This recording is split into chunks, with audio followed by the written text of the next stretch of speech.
بسم اللہ الرحمن الرحیم۔ گمنام ہیروز کے معزز ناظرین و سامعین، السلام علیکم۔ ڈاکٹر محمد انیب سلیمی کے ساتھ آپ سن رہے ہیں دیوتا۔ تو آئیے بڑھتے ہیں کہانی کی جانب۔ بے شک میں نے کہا تھا، یہی بات اب بھی کہہ رہا ہوں، لیکن تم نے شرائط منوانے والی بات نہیں کی تھی۔ یہ شرائط منوانے والی بات میرے پاپا سے تعلق رکھتی ہے، بھلا میں کیسے کہہ سکتا ہوں؟ ارے واہ، کہہ بھی رہے ہو اور انکار بھی کرتے جا رہے ہو۔ میں نے تم سے کوئی شرط نہیں منوائی ہے اور نہ تمہارے بھائی سے منوانا چاہتا ہوں۔ تم میری بات سمجھو، میں اپنے بزرگوں کی بات کر رہا ہوں۔ میں ساری زندگی تمہیں دوست رکھنا چاہتی ہوں، مگر تم دشمنوں کی طرح بات کر رہے ہو۔ کیا ایسی صورت نہیں ہو سکتی کہ کسی بھی شرط کے بغیر تم مجھے قلعے میں پہنچا دو؟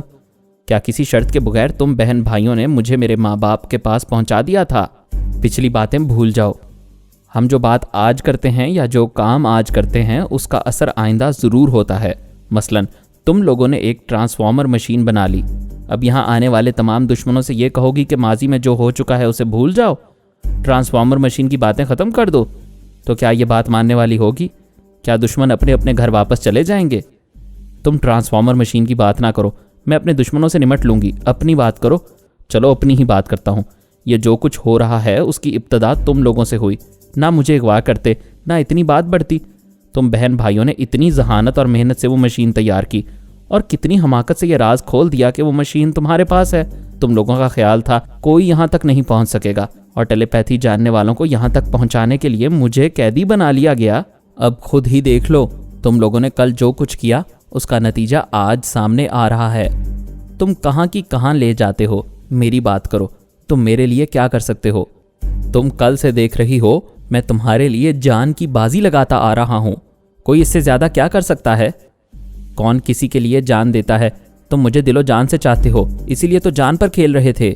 تم میرے لیے کیا کر سکتی ہو؟ کسی وقت بھی آزما کر دیکھ لو۔ اچھی بات ہے، میں کسی بھی شرط کے بغیر تمہیں قلعے میں پہنچا دوں گا۔ اگر تم مجھے دل و جان سے چاہتی ہو تو یہ بتا دو وہ ٹرانسفارمر مشین کہاں ہے؟ تم پوچھ کر کیا کرو گے؟ میرے پاپا وہ مشین کسی کے پاس نہیں رہنے دیں گے، ہم اسے تباہ کر دیں گے یا بابا صاحب کے ادارے میں لے جائیں گے۔ کیا محبت اسی کو کہتے ہیں؟ ہم نے اتنی محنت سے وہ مشین تیار کی اور تم میری محبت آزمانے کے لیے اسے تباہ کرنا چاہتے ہو؟ میں تمہیں اس کا فائدہ بھی پہنچاؤں گا۔ وہ کیسے؟ وہ ٹرانسفارمر مشین ہمارے ہاتھ آ جائے گی تو تمہارے دماغ میں ٹیلی پیتھی کا علم منتقل کیا جائے گا۔ میں کیسے یقین کر لوں؟ وہ شخص کبھی جھوٹ نہیں بولتا جو دوسروں کے لیے جان پر کھیلتا ہے۔ وہ سوچنے لگی، یہ ایک ناقابل انکار حقیقت ہے۔ جو جانباز ہوتے ہیں وہ موت سے نہیں ڈرتے، دنیا میں کسی سے نہیں ڈرتے، اور جب کسی سے نہیں ڈرتے تو ہمیشہ سچ بولتے ہیں اور سچے اور کھرے کام کرتے ہیں۔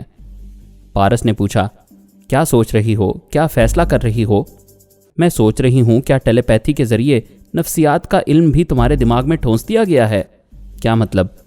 تم انسانوں کی نفسیاتی کمزوری کو سمجھتے ہو۔ تم نے یہ سوچ لیا کہ جب میرا اتنا بڑا فائدہ ہوگا اور میں ٹیلی پیتھی جیسا علم حاصل کر لوں گی تو ضرور تمہارے فیصلے سے اتفاق کروں گی۔ اس میں شبہ نہیں کہ تم نے بہترین آفر دی ہے، اس میں میرا فائدہ ہی فائدہ ہے، لیکن اس فیصلے میں تھوڑی سی اور لچک پیدا کر لو۔ تم نے جس محبت سے مجھے ٹیلی پیتھی سکھانے کا وعدہ کیا ہے اسی محبت سے میرے بھائی کو بھی یہ علم سکھا دو۔ اگر تمہارے پاپا راضی ہو جائیں تو ہم وہ ٹرانسفارمر مشین تمہارے حوالے کر دیں گے۔ میں صاف اور سیدھی بات کرتا ہوں، تمہارے سوا کسی کو یہ علم سکھانے کا وعدہ نہیں کر سکتا۔ میرے پاپا تمہارے کسی بھائی کو یہ موقع نہیں دیں گے۔ کیا تمہارے کہنے سے مجھے وہ موقع دے دیں گے؟ ہاں، اس کی دو وجوہات ہیں۔ پہلی تو یہ کہ تم مجھے دل و جان سے چاہتی ہو، کبھی دھوکہ نہیں دو گی۔ دوسری وجہ یہ کہ پاپا ٹرانسفارمر مشین کے ذریعے تمہیں ٹیلی پیتھی ضرور سکھائیں گے، لیکن تمہاری ایک صلاحیت ختم کر دیں گے۔ وہ چونک کر بولی، کون سی صلاحیت؟ یہی کہ ٹیلی پیتھی کا علم سیکھنے کے بعد تمہارے دماغ کو زیادہ حساس نہیں رہنے دیا جائے گا۔ اسی مشین کے ذریعے دماغ کو ذرا کمزور بنایا جائے گا تاکہ تم کبھی سانس نہ روک سکو اور پاپا وغیرہ کو دماغ میں آنے سے منع نہ کر سکو۔ نہیں، یہی تو میری سب سے بڑی شاذوری ہے کہ میرا دماغ حساس ہے، کوئی ٹیلی پیتھی جاننے والا میرے دماغ کے اندر نہیں آ سکتا۔ پاپا، ماما اور انکل آرمر ضرور آنا چاہیں گے تاکہ تم کوئی سازش نہ کرو۔ اچھی طرح سوچ لو، تم ٹیلی پیتھی کا علم سیکھ کر صرف پاپا، ماما اور انکل آرمر کے سامنے کمزور رہو گی اور ساری دنیا کے لیے شاذور۔ بڑے بڑے خطرناک دشمن تمہارے سامنے آنے سے کترائیں گے۔ تم اچھا برا سوچنے کے بعد فیصلہ کرو تو میں تمہاری بہتری کے لیے پاپا سے بات کروں گا۔ وہ سوچنے لگی۔ پارس نے اسے تذبذب میں ڈال دیا تھا۔ ٹیلی پیتھی جیسا علم سیکھنا کون نہیں چاہتا؟ یہ تو دیوانے کا خواب ہے، کسی کو اس کی تعبیر ملتی ہے۔ پارس بڑے اطمینان سے ڈرائیو کر رہا تھا۔ ایک ہیلی کاپٹر کی آواز دھیمی سی سنائی دینے لگی۔ اس نے جیپ روک دی، سیٹ پر سے اٹھ کر چاروں طرف نظریں دوڑانے لگا۔ وہ آواز کی سمت کا اندازہ کر لیتا تھا اور اس کا اندازہ شاذ و نادر ہی غلط ہوتا تھا۔ وہ آواز ایک پہاڑی کے پیچھے سے آ رہی تھی۔ وہ سیٹ پر بیٹھ گیا، جیپ سٹارٹ کی، پھر تیزی سے ڈرائیو کرنے لگا۔ ہیلی کاپٹر کی آواز قریب آتی جا رہی تھی اور وہ درختوں کے جھنڈ تک پہنچنے کی ہر ممکن کوشش کر رہا تھا۔ کوئی ضروری نہیں ہے کہ ہر کوشش کامیاب ہو جائے۔ وہ ہیلی کاپٹر والوں کی نظروں میں آ گئے تھے۔ درختوں کے جھنڈ تک پہنچنے سے پہلے ہی وہ ان کے اطراف چکر کاٹ رہا تھا۔ پرواز نیچی ہو رہی تھی۔ پارس آخر درختوں کے جھنڈ تک پہنچ ہی گیا، لیکن دیر ہو چکی تھی۔ اگر آنے والے دشمن تھے تو وہ سر پر آ پہنچے تھے۔ ہیلی کاپٹر زمین پر اتر چکا تھا۔ پارس تیزی سے ڈرائیو کرتا ہوا گھنے درختوں کے درمیان سے گزرتا ہوا ذرا دور نکل گیا تھا۔ پھر اس نے جیپ روک دی۔ سلارا نے پوچھا، رک کیوں گئے؟ جلدی نکل چلو۔ وہ جیپ کے پچھلے حصے میں کودتے ہوئے بولا، ہتھیار سنبھال لو۔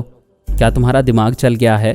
پتہ نہیں وہ تعداد میں کتنے ہوں گے، کیوں خواہ مقابلہ کرنا چاہتے ہو؟ میں دیکھنا چاہتا ہوں آنے والے کون ہیں۔ اگر خطرہ زیادہ ہوگا تو جیپ ڈرائیو کرتا ہوا نکل جاؤں گا۔ ان کے پاس ہیلی کاپٹر ہے، کوئی جنگل میں دوڑنے والی گاڑی نہیں ہے۔ اگر وہ جنگلوں میں لڑنے کے ماہر ہوں گے تو ان میں سے کچھ لوگ ہیلی کاپٹر میں ہمارا تعاقب کریں گے، اوپر سے فائرنگ کریں گے۔ ہم کہیں رکنا چاہیں گے تو ان کے باقی ساتھی تعاقب کرتے ہوئے ہمارے پاس آ جائیں گے۔ نہ ہم رک سکیں گے اور نہ ہی ہیلی کاپٹر کے سائے میں آگے بڑھ سکیں گے۔ پارس نے کہا، شاباش، تم نے اپنی ذہانت کا ثبوت دے دیا ہے، لیکن یہ تو سوچو، ہمارے آگے بڑھنے سے بھی وہی بات سامنے آئے گی جو تم کہہ رہی ہو۔ پارس ادھر دیکھ رہا تھا جہاں اب ہیلی کاپٹر کا پنکھا تھم گیا تھا۔ اس کا سلائیڈنگ دروازہ ایک طرف سرک گیا تھا۔ اس دروازے سے ایک عورت نے زمین کی طرف چھلانگ لگائی۔ وہ چست پتلون اور جیکٹ پہنے ہوئے تھی۔ اس کے پاس کوئی ہتھیار نہیں تھا۔ اس کی زلفیں شانوں تک پھیلی ہوئی تھیں۔ پارس نے اسے دیکھتے ہی ہتھیار کو ایک طرف پھینکا، پھر زور کی چیخ ماری، ماما، او مائی ڈارلنگ ماما۔ اس نے جیپ سے چھلانگ لگائی، پھر دوڑتے ہوئے ادھر جانے لگا۔ سلارا نے حیرانی سے دیکھا۔ پہلے اس کی سمجھ میں کچھ نہیں آیا، پھر اسے یاد آیا کہ وہ سونیا کو ماما کہتا ہے۔ وہ بھی اس کے پیچھے بھاگنے لگی۔ ہیلی کاپٹر سے کئی مسلح افراد اتر آئے تھے۔ سونیا ان سے دور دونوں ہاتھ کمر پر رکھ کر کھڑی ہو گئی تھی۔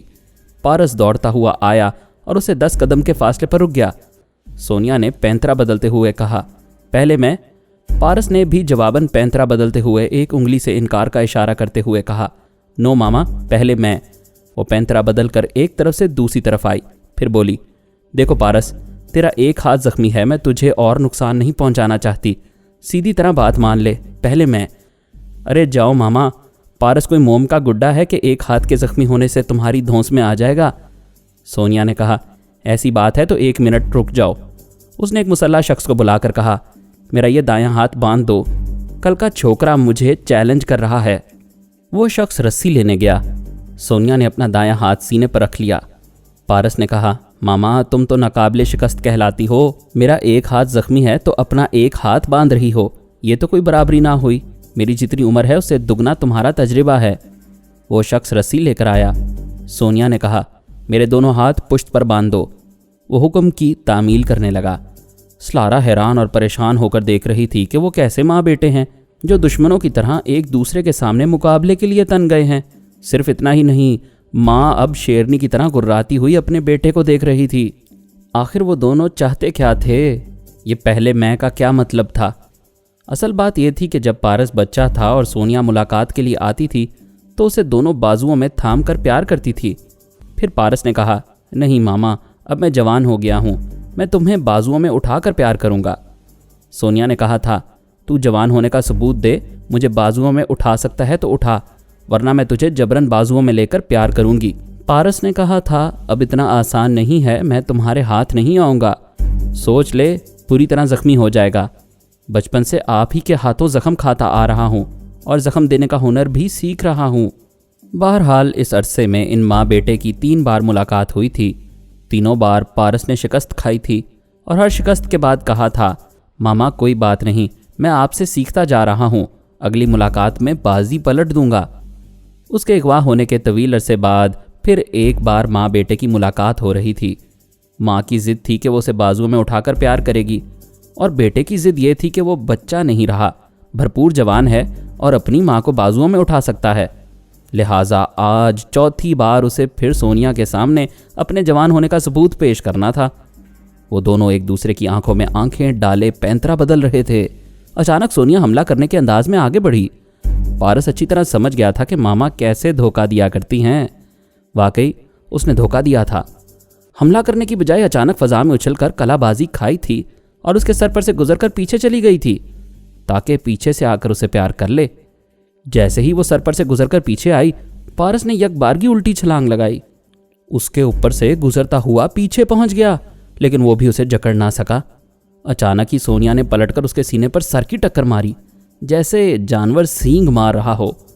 اس کے ہاتھ بندھے ہوئے تھے، وہ ہاتھ استعمال نہیں کر سکتی تھی۔ پارس ٹکر کھا کر پیچھے گیا، پھر اس نے گھوم کر ایک لات ماری۔ سونیا اچھل کر ذرا پیچھے گئی، اس نے پھر گھوم کر دوسری لات ماری۔ سونیا نے اس بار اس کی ٹانگ میں اپنی ٹانگ پھنسائی اور دوسری طرف گھما کر پھینک دیا۔ وہ جہاں گرا وہ جگہ نشیبی تھی، لہٰذا لڑکھڑاتا ہوا ذرا دور چلا گیا۔ وہ ہنستی ہوئے بولی، بیٹا، اولاد چاہے پہاڑ سے اونچی ہو جائے مگر ماں کے سامنے بچہ ہی رہتی ہے۔ تھک گئے ہو تو کہو، میں ہاتھ کھولوں گی، پھر تمہیں بازو میں اٹھا کر چوم لوں گی۔ وہ نشیبی حصے سے دوڑتا ہوا آیا، پھر پے در پے اسے کراٹے کے ہاتھ مارنے لگا، لیکن ایک ہاتھ بھی اس پر نہیں پڑ رہا تھا۔ وہ اچھل کر کبھی ادھر جا رہی تھی، کبھی ادھر، کبھی پیچھے ہٹ رہی تھی اور کبھی کلا بازی کھا کر دور جا رہی تھی اور دونوں پاؤں پر کھڑی ہو جاتی تھی۔ پارس نے پھر آگے بڑھ کر حملہ کیا۔ اس بار وہ زمین پر گری، چاروں شانے چت ہوئی، پھر لیٹے ہی لیٹے گھوم کر اس کی ٹانگ پر ٹانگ ماری۔ پارس کے قدم اکھڑ گئے، وہ اچھل کر دوسری طرف جا گرا۔ ایک دم سے جھنجھلا کر اٹھتے ہوئے بولا، میں 4 5 دشمنوں پر بھاری پڑتا ہوں۔ ارے ماما، کیا تم نے قسم کھائی ہے؟ میرا ایک ہاتھ بھی نہیں کھاؤ گی؟ وہ ہنستے ہوئے بولی، ہاں میں نے یہ قسم کھائی ہے کہ ایک دن تم ضرور جیتو گے، لیکن آج نہیں، ابھی تم بچے ہو۔ پارس نے ایک گہری سانس لی، پھر آگے بڑھتا ہوا بولا، میں ہارا، تم جیت گئیں، میں خود تمہارے ہاتھ کھولتا ہوں۔ سونیا اس کی طرف گھوم گئی، اس نے قریب آ کر اس کے ہاتھ کھولے۔ جیسے ہی ہاتھ کھلا اس نے بازوؤں میں اٹھانا چاہا۔ سونیا پھسل کر نیچے گئی، پھر الٹ کر اس کے منہ پر لات ماری۔ وہ لڑکھڑا کر پیچھے چلا گیا۔ وہ اچھل کر کھڑی ہوئی، پھر بولی، دیکھ لو، تمہاری مکاری کے باوجود میں نے اپنا ہاتھ استعمال نہیں کیا، حالانکہ یہ کھل چکے تھے۔ او مائی گریٹ ماما، میں نے سوچا تھا جس طرح لوہا لوہے کو کاٹتا ہے، اسی طرح مکار بن کر میں بھی اپنی بین الاقوامی شہرت یافتہ مکار ماں کو شکست دے سکتا ہوں، مگر تم تو کسی طرح قابو میں ہی نہیں آتی ہو۔ چلو اب مکاری نہیں، جم کر مقابلہ کروں گا۔ وہ آگے بڑھا، پھر ٹھٹک کر رک گیا، اپنے سر کو ایک ہاتھ سے تھام کر بولا، او نو جو ابھی تم جاؤ، ماما نے پھر چیلنج کیا ہے، مجھے یہ بازی جیت لینے دو۔ یہ کہہ کر وہ چپ ہوا، سونیا کے منہ کو تکنے لگا، پھر بولا، تم جب بھی آتی ہو بکواس کرنے لگتی ہو، اس مقابلے میں ماما مجھے جان سے مار تو نہیں دیں گی، آخر وہ میری ماں ہیں اور میں ان کا بیٹا ہوں۔ وہ ذرا چپ ہوا، پھر بولا، بھائی میں سچ کہہ رہا ہوں، تمہیں یقین نہیں ہے تو خود اپنی ماما سے کہو۔ وہ پھر چپ ہوا، اس کے بعد بولا، اور کیسے کر سکتی ہو؟ خیال خوانی کرتی ہو مگر اس کی ٹیکنیک بھول جاتی ہو۔ تو میرے دماغ پر قبضہ جما کر میری زبان سے ماما کو مخاطب کر سکتی ہو۔ دوسرے ہی لمحے پارس کی آواز بدل گئی، اس کے منہ سے جو کی آواز نکل رہی تھی اور وہ اس کے لب و لہجے میں بے اختیار بول رہا تھا، ماما یہ کیا ہو رہا ہے؟ مجھے ڈر لگتا ہے۔ سونیا نے آگے بڑھ کر کہا، جو میں تمہیں پہلے بھی سمجھا چکی ہوں، تم اتنی بزدل نہ بنو، ہم کوئی دشمن تو نہیں ہیں۔ ماما خواہ مخواہ لڑنا کیا ضروری ہے؟ اچھے بچے کبھی نہیں لڑتے۔ سونیا نے بے اختیار کہا لگاتے ہوئے کہا، تم ہمیں بھی اپنی ہی طرح بچہ سمجھتی ہو۔ یہ کہہ کر وہ ہنستی چلی گئی۔ اچانک پارس نے اس کا ہاتھ پکڑ کر ایک جھٹکے سے گھمایا۔ سونیا دوسری طرف گھومی، اس نے دونوں بازوؤں میں اٹھایا اور اسے چوم لیا۔ سونیا کی ہنسی پہلے ہی رک گئی تھی، وہ جیسے ایک دم سے ہوش میں آ گئی۔ پارس نے کہا، کیوں ماما، یہ ٹھیک ہے نا؟ لوہا لوہے کو اور مکار کو کاٹتا ہے، میرے دماغ میں جو نہیں آئی تھی۔ سونیا نے خوش ہو کر اس کے گلے میں باہیں ڈال دیں، پھر اسے چومتے ہوئے کہا، شاباش، زندگی میں پہلی بار جس نے مجھے مکاری سے شکست دی وہ میرا بیٹا ہی ہے۔ چاروں طرف کھڑے ہوئے مسلح افراد تالیاں بجانے لگے۔ سلارا بھی بے اختیار تالی بجا رہی تھی اور ماں بیٹے کی محبت کا انداز دیکھ رہی تھی۔ اگرچہ انداز وحشیانہ تھا لیکن اس میں بھرپور محبت چھپی تھی۔ وہ سونیا کو دونوں بازوؤں میں اٹھائے ایک ایک مسلح فرد کے سامنے سے گزرتا جا رہا تھا اور چیخ چیخ کر کہہ رہا تھا، جب میں بچہ تھا میری ماں مجھے گود میں اٹھاتی تھی، آج میں جوان ہوں، اپنی ماں کو اپنے جوان بازوؤں کی پناہ میں لے چکا ہوں۔ وہ ذرا دور گیا، پھر ان مسلح افراد کی طرف پلٹ کر بولا، آج ماما کو جیت کر یہ خود اعتمادی پیدا ہو گئی ہے کہ میں کسی بھی آندھی کا رخ موڑ سکتا ہوں۔ سونیا اس کے بازوؤں سے اتر گئی، پھر اسے گلے سے لگا کر چومتے ہوئے بولی، مجھے معلوم ہے تم کس طرح 2 دنوں اور 2 راتوں سے آندھیوں کا رخ موڑتے آ رہے ہو۔ میں تم سے بہت خوش ہوں۔ تم اتفاقاً ادھر چلی آئی ہو یا پاپا نے بتایا تھا؟ تمہارے پاپا نے بتایا تھا۔ میرے پاس اس جنگل کا تفصیلی نقشہ ہے، میں نے اس نقشے کے مطابق اندازہ کیا اور تمہارے پاس پہنچ گئی۔ سلارا قریب آ گئی تھی۔ پارس نے کہا، ماما کیا یہ بتانے کی ضرورت ہے کہ یہ سلارا ہے؟ سونیا نے مسکراتے ہوئے مصافحہ کیا۔ سلارا نے اس کے ہاتھ کو تھام کر کہا، میں تمہارے چرچے سنتی رہی ہوں، سوچ رہی تھی شاید دشمن بن کر ملاقات کرنا پڑے اور یہ ملاقات مجھے مہنگی پڑے۔ مجھے بے حد خوشی ہے ہم دوستانہ انداز میں مل رہے ہیں۔ سونیا نے بزرگانہ انداز میں کہا، تم چاہو تو ہمیشہ دوستانہ انداز میں ملتے رہیں گے اور ایک دوسرے کے کام آتے رہیں گے۔ ماما میں نے سلارا کو ایک تجویز پیش کی ہے، اگر یہ مان لے گی تو ہماری دوستی ہمیشہ کے لیے پائیدار ہو جائے گی۔ میں نہیں پوچھوں گی کہ تم نے کیا تجویز پیش کی ہے۔ ہمارا بیٹا سلارا کو ایسا کمزور مشورہ نہیں دے گا جس سے کسی کو نقصان پہنچے۔ بہرحال تم دونوں کئی دنوں سے ڈبے کا کھانا کھاتے آ رہے ہو، میں تم لوگوں کے لیے تازہ کھانا لائی ہوں، آرام سے بیٹھ کر یہاں کھاؤ، پھر تازہ دم ہو کر آگے بڑھو۔ پارس نے کہا، مجھے ایک نقشے کی ضرورت ہے، میں تمہارے لیے لائی ہوں، اور صرف نقشہ ہی نہیں، ایک زبردست باڈی گارڈ بھی لائی ہوں جو اس جنگل میں تمہاری صحیح رہنمائی کرے گا۔ ذرا پیچھے گھوم کے تو دیکھو۔ پارس اور سلارا دونوں نے گھوم کر ہیلی کاپٹر کی طرف دیکھا۔ اس کے دروازے سے غلام باقی اتر رہا تھا۔ وہ 6.25 فٹ کا لمبا تڑنگا نیگرو امریکہ کا شہری نہیں لگ رہا تھا، کیونکہ اس نے مقامی باشندوں کا سا لباس پہنا ہوا تھا۔ اس کا سیاہ بدن دھوپ میں چمک رہا تھا۔ پارس نے آگے بڑھ کر اس سے مصافحہ کرتے ہوئے کہا، باقی انکل، اس جنگل میں تم سے بہتر ساتھی اور کوئی نہیں ہو سکتا۔ باقی نے کہا، پارس بابا تم نہیں جانتے، افریقہ کے جنگلوں میں چڑیل قسم کی عورتیں اور شیطان قسم کے مرد خطرناک جادوگر ہوتے ہیں۔ یہ کہتے ہوئے اس نے کنکھیوں سے سلارا کی طرف دیکھا، پھر کہا، اگر تم پر کسی چڑیل کا سایہ پڑے گا تو میں اس سے بھی نجات دلا دوں گا۔ ان کے لیے کھانے کی ڈشیں لا کر رکھ دی گئی تھیں۔ وہ سارے سبز گھاس پر کھانے بیٹھ گئے۔ سونیا ایک اہم مقصد کے لیے وہاں آئی تھی۔ تھوڑی دیر پہلے میں نے اسے بتایا تھا، وہ سلارا کے ساتھ جیپ میں جنگل کے ایک حصے سے گزر رہا ہے۔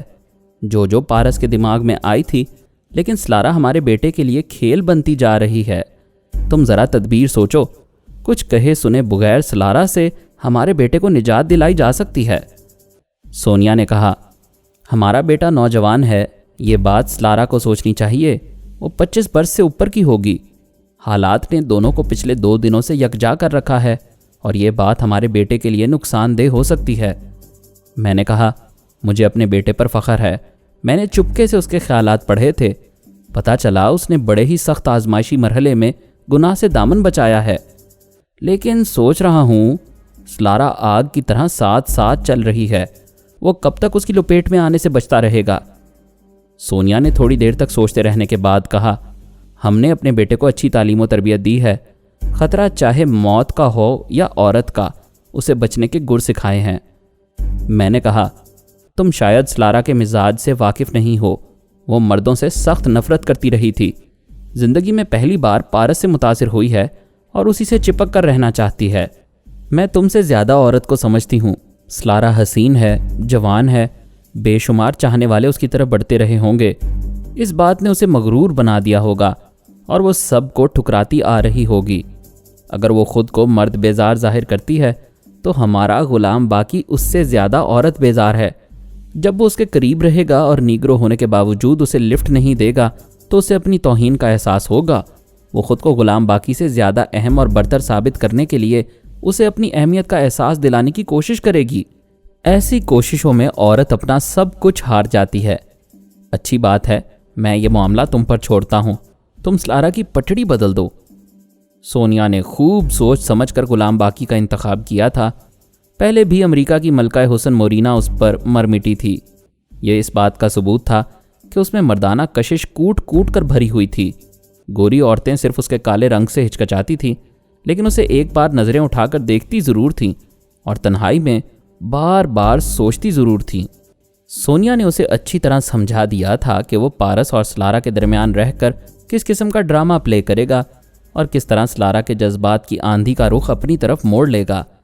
غلام باقی نے کہا، میڈم آپ تو جانتی ہیں مجھے عورتوں سے سخت نفرت ہے، مگر اپنے پارس بابا کو چڑیلوں سے بچانے کے لیے میں سب کچھ کر سکتا ہوں اور یہ ضرور کروں گا۔ یوں بھی پارس کو جنگل میں غلام باقی سے بہتر گائیڈ اور کوئی نہ ملتا۔ کھانے کے دوران سونیا نے کہا، سلارا، پارس نے کوئی تجویز پیش کی ہے، میں نہیں جانتی وہ تجویز کیا ہے، کیا تم بتانا پسند کرو گی؟ سلارا نے کہا، پارس کا مشورہ ہے میں اپنے دماغ کے دروازے پاپا، ماما اور آرمر کے لیے کھول دوں۔ وہ لوگ میرے دماغ میں رہ کر معلوم کریں گے کہ بھائی جارج نے وہ مشین کہاں چھپا رکھی ہے۔ اگر مشین آپ لوگوں کو حاصل ہو گئی تو پارس کا وعدہ ہے میرے دماغ میں ٹیلی پیتھی کا علم منتقل کیا جائے گا۔ پارس نے تمہارے اور ہمارے درمیان دوستی کو مضبوط کرنے کے لیے بہت مناسب وعدہ کیا ہے۔ میں تمہیں یقین دلاتی ہوں یہ وعدہ ہر حال میں پورا ہوگا۔ یہ بتاؤ تم نے کیا فیصلہ کیا ہے؟ میں تذبذب میں ہوں۔ تم لوگوں کے درمیان رہ کر ایسا لگتا ہے جیسے اپنی فیملی میں ہوں۔ تم لوگوں کی ایک ایک بات دل کو لگ رہی ہے، لیکن مجھے اپنے بھائی جارج سے بہت محبت ہے۔ میں نے پارس سے کہا ہے اپنے وعدے میں ایک ذرا سا اضافہ کر لے۔ میں اپنے بھائی جارج کو بھی یہ علم سکھانا چاہتی ہوں، لیکن پارس نے صاف طور سے انکار کر دیا ہے۔ سونیا نے کہا، یہ ہماری طرح سوچتا ہے، ہماری طرح فیصلے کرتا ہے۔ ہم تمہارے سوا کسی کو یہ علم نہیں سکھائیں گے۔ ابھی تم تذبذب میں ہو، کوئی بات نہیں، خوب سوچ سمجھ کر اطمینان سے فیصلہ کرو، ہمیں کوئی جلدی نہیں ہے۔ ہو سکتا ہے تمہارے فیصلہ کرنے تک ہم خود ہی مشین تک پہنچ جائیں۔ سونیا کھانے کے بعد پارس کو ہیلی کاپٹر کے اندر لے گئی۔ وہاں ایک چھوٹا سا بیگ تھا جو پشت پر باندھا جاتا تھا۔ اس میں پارس کے پہننے کے لیے 3 جوڑے اور دوسری ضروریات کا سامان تھا۔ سونیا نے اس کے دائیں ہاتھ کی انگلی میں ایک انگوٹھی پہناتے ہوئے کہا، یہ میرا آزمودہ حربہ ہے۔ کوئی دشمن زیر نہ ہوتا ہو اور اسے تم ٹیلی پیتھی جاننے والوں کے حوالے کرنا چاہو تو انگوٹھی کے اس ننھے سے بٹن کو دبا دینا۔ دوسری طرف ہلکی سی سوئی برآمد ہوگی، یہ دیکھو۔ اس نے بٹن کو دبایا تو ایک ننھی سی سوئی برآمد ہوئی۔ اس نے کہا، جب تم دشمن سے مصافحہ کرو یا اس کے جسم کے کسی حصے پر ہاتھ مارو گے تو اس سوئی میں سے ایک زہریلا مادہ نکل کر اس کے خون میں شامل ہو جائے گا اور اسے اعصابی کمزوریوں میں مبتلا کر دے گا۔ اس نے ایک لائٹر نکال کر اسے دیتے ہوئے کہا، اسے جلاؤ اور اگلی سیٹ کی پشت پر یہ جو سیاہ نشان دکھائی دے رہا ہے، اس نشان کو لائٹر کی جلتی ہوئی لو کے آر پار دیکھو۔ پارس نے اس کی ہدایت پر عمل کیا، لائٹر کو جلایا، پھر ایک آنکھ بند کر کے دوسری آنکھ سے اس کی لو کے آر پار سیاہ نشان کو دیکھتے ہوئے بولا، میں دیکھ رہا ہوں۔ وہ بولی، لائٹر کے نیچے ایک ننھا سا بٹن ہے، اسے اس طرح دباؤ کہ ہاتھ ہلنے نہ پائے اور وہ نشان اسی طرح لو کے آر پار رہے۔ اس نے پھر ہدایت پر عمل کیا، ننھے سے بٹن کو دبایا تو ایک ننھی سی سوئی نکل کر اس سیاہ نشان میں پیوست ہو گئی۔ سونیا نے ایک کاغذ کے ٹکڑے سے سوئی کو پکڑ کر نشان سے کھینچا اور کہا، یہ زہریلی سوئی ہے، تم کسی بھی دشمن کا نشانہ اس کی لو کے آر پار لوگے تو سوئی صحیح نشانے پر جائے گی اور دشمن کا کام تمام کر دے گی۔ اس میں 20 عدد سوئیاں تھیں، ایک ابھی ضائع ہو گئی، اسے چھپا کر رکھ لو، سلارا کو بھی بتانے کی ضرورت نہیں ہے۔ سونیا نے اس زہریلی سوئی کو ہیلی کاپٹر کے باہر پھینک دیا، پھر آہستہ آہستہ کہنے لگی، بیٹے تم نے بڑی جواں مردی سے پارسائی سے کام لیا، سلارا تمہیں بہکانے میں ناکام رہی، ہم تم سے خوش ہیں، لیکن سلارا کا رخ بدلنے کے لیے میں نے غلام باقی کو تمہارے درمیان پہنچا دیا ہے۔ وہ جو بھی کرے اس پر اعتراض نہ کرنا، بلکہ اسے نظر انداز کرتے رہنا۔ میں آپ کے ارادوں کو اچھی طرح سمجھ گیا ہوں، آپ وہی کر رہی ہیں جو میں چاہتا ہوں۔ وہ دونوں ہیلی کاپٹر سے باہر آئے۔ غلام باقی نے اپنا مختصر سا سامان اٹھا لیا۔ سونیا نے سلارا سے مصافحہ کرتے ہوئے کہا، پارس کی تجویز پر غور کرو اور دوستانہ فیصلہ کرو۔ Okay, so for. سونیا اپنے مسلح ساتھیوں کے ساتھ ہیلی کاپٹر میں جا کر بیٹھ گئی۔ پارس، سلارا اور غلام باقی دور درختوں کے جھنڈ میں چلے گئے۔ وہاں سے ہاتھ ہلا کر سونیا کو الوداع کہا۔ ہیلی کاپٹر وہاں سے پرواز کرتا ہوا چلا گیا۔ غلام باقی دور کھڑی ہوئی جیپ کی طرف جانے لگا۔ سلارا اس سے کچھ فاصلہ رکھ کر پارس کے ساتھ چل رہی تھی اور آہستگی سے کہہ رہی تھی، یہ کیا، تم اپنی ماما سے یہ نہیں کہہ سکتے تھے تمہیں کسی گائیڈ کی ضرورت نہیں ہے؟ یہ کالا خواہ ہمارے درمیان دیوار بن کر رہے گا۔ محبت کرنے والے دیوار پر چڑھ کر بھی محبت کر لیتے ہیں۔ مذاق نہ کرو، مجھے اس کے بارے میں کچھ بتاؤ۔ میں کسی اجنبی کے ساتھ نہیں رہ سکتی۔ یہ امریکی باشندہ ہے، ہم سے بہت محبت کرتا ہے، اس لیے ہمارے ساتھ رہتا ہے۔ بہت ہی خطرناک فائٹر ہے، اس کے فولادی جسم پر دشمنوں کا حملہ زیادہ اثر نہیں کرتا۔ وہ تینوں جیپ کے پاس پہنچ گئے۔ غلام باقی سٹیئرنگ سیٹ سنبھالتے ہوئے بولا، پارس بابا آپ میرے پاس آ کر بیٹھ جائیں۔ سلارا نے ناگواری سے پوچھا، کیا میں پیچھے بیٹھوں گی؟ پارس نے کہا، انکل میں سلارا کے ساتھ پیچھے بیٹھ جاتا ہوں۔ ہرگز نہیں، میں تمہارا انکل ہوں، ڈرائیور نہیں ہوں۔ پارس نے تائید میں سر ہلا کر کہا، بے شک آپ کا ڈرائیور کی طرح آگے بیٹھنا مناسب نہیں ہے، میں ڈرائیو کروں گا، پارس تم میرے ساتھ بیٹھو گے۔ غلام باقی نے سخت لہجے میں کہا، میڈم نے مجھے پارس بابا کا گائیڈ اور باڈی گارڈ بنا کر یہاں چھوڑا ہے، میں کسی کی ڈرائیونگ پر بھروسہ نہیں کروں گا، خود ڈرائیو کروں گا۔ انکل بات بڑھانے سے کوئی فائدہ نہیں ہوگا، اگر سلارا پیچھے بیٹھی اور دشمنوں نے اچانک ہی پیچھے سے حملہ کر دیا تو یہ ہمارے لیے شرم کی بات ہوگی، لہٰذا ایک مرد کو ڈرائیونگ سیٹ پر اور دوسرے مرد کو پچھلی سیٹ پر بیٹھنا چاہیے۔ چونکہ تم ڈرائیور نہیں ہو اس لیے تمہارے ساتھ بھی کسی کا بیٹھنا ضروری ہے۔ سلارا تم انکل کے ساتھ بیٹھ جاؤ۔ اس سے پہلے کہ وہ انکار کرتی، غلام باقی نے حقارت سے کہا، پارس بابا تم جانتے ہو مجھے عورتوں سے نفرت ہے۔ سلارا نے غصے سے کہا، ارے تم کیا نفرت کرو گے؟ کبھی اپنی صورت آئینے میں دیکھی ہے؟ عورتیں تم سے نفرت کرتی ہوں گی۔ غلام باقی نے کہا لگاتے ہوئے کہا، پارس بابا شہر پہنچ کر اسے وہ پرانے امریکی رسالے دکھا دینا جس میں مس امریکہ اور غلام باقی کے عشق کی داستان شائع ہو چکی ہے۔ ان رسالوں کو پڑھ کر اس مغرور عورت کو احساس ہوگا کہ وہ تو مس امریکہ تھی، یہ مس افریقہ بھی نہیں ہے۔ وہ گھونسا دکھا کر بولی، میں تمہارا منہ توڑ دوں گی، میرا منہ اپنی جگہ پر رہے گا، تمہارا ہاتھ ٹوٹ جائے گا۔ وہ جھنجھلا کر جیپ کی پچھلی سیٹ پر آئی، پھر بولی، دشمن اگر پیچھے سے حملہ کرتے ہیں تو کرنے دو، میں کسی کالے کے ساتھ بیٹھنا اپنی توہین سمجھتی ہوں۔ پارس اگلی سیٹ پر آ گیا۔ غلام باقی نے گاڑی سٹارٹ کی، پھر جان بوجھ کر ایسے اونچے نیچے راستے سے گزرنے لگا کہ پچھلی سیٹ پر بیٹھی ہوئی سلارا کئی فٹ اوپر اچھل کر پھر سیٹ پر آتی تھی اور چیخیں مارنے لگتی تھی۔ پارس اس سے کہو گاڑی ہموار راستے پر چلائے یا آہستہ چلائے۔ پارس نے کہا، پلیز انکل گاڑی ذرا سہولت سے ڈرائیو کریں، برخوردار یہ گوری چمڑی والی قوم کچھ سمجھ میں نہیں آتی، ساتھ بیٹھنے میں توہین ہوتی ہے، اتنی سی بات سمجھ میں نہیں آتی کہ پیچھے کوئی ملازمہ یا کوئی غیر اہم عورت بیٹھتی ہے۔ یو شٹ اپ، میں پیچھے نہیں بیٹھوں گی۔ اس نے جیپ روک دی۔ پارس پچھلی سیٹ پر آتے ہوئے بولا، آگے جاؤ اور جھگڑا نہ کرو۔ وہ اگلی سیٹ پر آ کر بیٹھ گئی۔ باقی نے پھر گاڑی سٹارٹ کی۔ اب وہ ایسی جگہوں سے گزر رہا تھا جہاں ایک طرف گاڑی کا جھکاؤ ہوتا تھا، جس کے نتیجے میں سلارا جھک کر اس پر آ جاتی تھی۔ ایسے وقت وہ بار بار اس کے جسم کی سختی کو محسوس کرتی رہی۔ اس نے سوچا اعتراض کرے، لیکن وہ کچھ نہ کہہ سکی۔ یہ سوچ کر خاموش ہو گئی کہ یہ اینٹ بولے گی تو وہ پتھر سنائے گا۔ اس نے کہا، پارس بابا مجھے خاموشی اچھی لگتی ہے، اب انشاءاللہ دھچکے نہیں لگیں گے۔ پارس نقشہ دیکھ کر کہہ رہا تھا، یہ جنگل تو شیطان کی آنت کی طرح پھیلا ہوا ہے، اب یہ کیسے سمجھا جائے کہ ہم اس جنگل کے کس حصے میں ہیں؟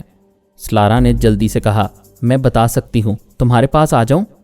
پارس بابا نقشہ لپیٹ کر رکھ دو، ہم کہیں آرام کرنے کے لیے رکیں گے تو میں تمہیں سب کچھ سمجھا دوں گا۔ سلارا نے پوچھا، اگر میں پارس کے پاس جا کر سمجھا دوں تو تمہیں کیا اعتراض ہے؟ مجھے پھر احساس ہوگا کہ میں اگلی سیٹ پر بیٹھا ہوا ڈرائیور ہوں۔ صاف کیوں نہیں کہتے کہ تمہاری نیت خراب ہو رہی ہے؟ باقی نے گاڑی کو پھر ایک ایسی جگہ سے گزارا کہ وہ اس پر آ گری۔ وہ بولا، بار بار پکے ہوئے پھل کی طرح مجھ پر گر رہی ہو اور میری نیت کو الزام دے رہی ہو۔ وہ جھنجھلا کر بولی، تم جان بوجھ کر ایسا کر رہے ہو، گاڑی روکو، میں پیدل جاؤں گی۔ اب وہ ایک دریا کے کنارے ڈرائیو کر رہا تھا۔ اس نے گاڑی روک دی۔ پارس نے کہا، میں ذرا ان جھاڑیوں کے پیچھے سے آتا ہوں، پھر غسل کر کے لباس تبدیل کروں گا۔ سلارا نے کہا، میں نے تمہاری ماما سے اپنے لیے ایک جوڑا مانگ لیا تھا، میں بھی غسل کر کے لباس تبدیل کروں گی۔ پارس جھاڑیوں کے پیچھے چلا گیا۔ غلام باقی دریا کے کنارے ایک پتھر پر بیٹھ گیا۔ سلارا جیپ سے ٹیک لگائے کھڑی ہوئی تھی، پارس کا انتظار کر رہی تھی۔ بے خیالی میں غلام باقی کے پتھر جیسے سیاہ جسم کو دیکھ رہی تھی اور سوچ رہی تھی کیا واقعی یہ گوشت پوست کا انسان ہے؟ تھوڑی دیر بعد وہ چونک گئی۔ پانی میں دھپ سے کسی کے گرنے کی آواز سنائی دی تھی۔ پھر اسے پارس تیرتا ہوا نظر آیا۔ وہ خوش ہو کر ہاتھ ہلاتے ہوئے بولی، پارس میں بھی آ رہی ہوں۔ مغرب کی عورتوں کے لیے لباس کا ہونا نہ ہونا برابر ہوتا ہے۔ انہیں تیراکی سے دلچسپی ہوتی ہے۔ اب وہ اتنے ہی لباس میں تھی جتنا کہ تیراکی کے لیے ضروری ہوتا ہے۔ پھر وہ دوڑتے ہوئے کنارے پر آئی اور پانی میں چھلانگ لگا دی۔ مزید اقساط سننے کے لیے ہمارے چینل کا سبسکرائبر بنیں اور ساتھ ہی بیل آئیکن کو کلک کریں تاکہ آپ کو ہر آنے والی نئی ویڈیو کی نوٹیفیکیشن ملتی رہے۔ ہماری ویڈیوز کو لائک اور شیئر کریں اور ہمیں اپنی دعاؤں میں یاد رکھیے گا۔ ISI اور پاک آرمی زندہ باد، پاکستان پائندہ باد۔ ہم پھر ملیں گے انشاءاللہ ایک نئی قسط کے ساتھ۔ تب تک کے لیے اللہ حافظ۔